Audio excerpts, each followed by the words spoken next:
大家好，我是超子。生活要想甜入蜜，做菜时候加点糖。在生活和烹饪当中离不开冰糖。冰糖可以用来熬甜汤、甜品、熬甜粥，以及制作各种红烧菜、炒糖色等等，可以说用途非常广泛。在买冰糖时会发现有黄、白两种颜色的冰糖。那么这两种冰糖有什么区别呢？今天超子就详细的给大家讲解一下，看完别再用错了。冰糖是以甘蔗为原料，经过榨汁、去杂质、清汁、熬制、浓缩等工艺制作而成的。之所以有两种颜色的冰糖，是因为黄色冰糖没有经过提纯、脱色工艺处理，纯度高，有少许杂质，颜色看起来接近于原材料甘蔗汁水的颜色，呈浅黄色。它是一种最原始的糖类提取物，结构为不规则的多晶体，所以一般黄冰糖块都比较大。而白冰糖在黄冰糖的制作工艺基础上，添加了二氧化硫漂白，又经过脱色、提纯等一系列加工，形成形状一致的单晶体，所以白冰糖看起来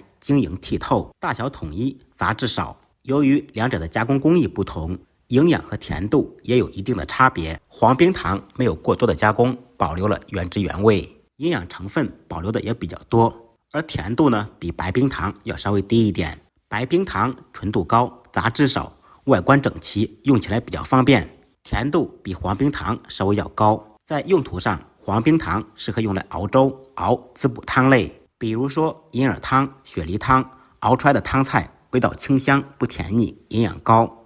白冰糖适合用于制作各种红烧菜、炒糖色，比如说红烧肉、红烧排骨、红烧鸡翅等等。用冰糖炒糖色做出来的菜品颜色红亮好看。在做红烧菜时一定要注意了，糖色宁可炒轻，不可炒重。呈枣红色冒小泡时，就可以把食材倒入锅中进行煸炒。糖色炒过的话，这道菜就拔鼻扣了，吃着会发苦。两种冰糖要根据自身情况选择购买。平时去买冰糖的时候要注意，买黄色的冰糖时不要挑选那些颜色太黄的，有可能添加了色素。购买那些颜色微黄、色泽统一、大块的冰糖。白冰糖选择那些晶莹剔透、没有杂质的，闻起来也没有刺鼻的甜味，而且硬度比较高。这样的白冰糖一般都是优质的冰糖。关于两种冰糖的区别和用法，您学会了没有？可以把这个视频转发给经常给您做饭的他，为您的生活添加一丝丝甜蜜。感谢您的支持点赞，再忙再累记得按时吃饭。下期视频见，拜拜。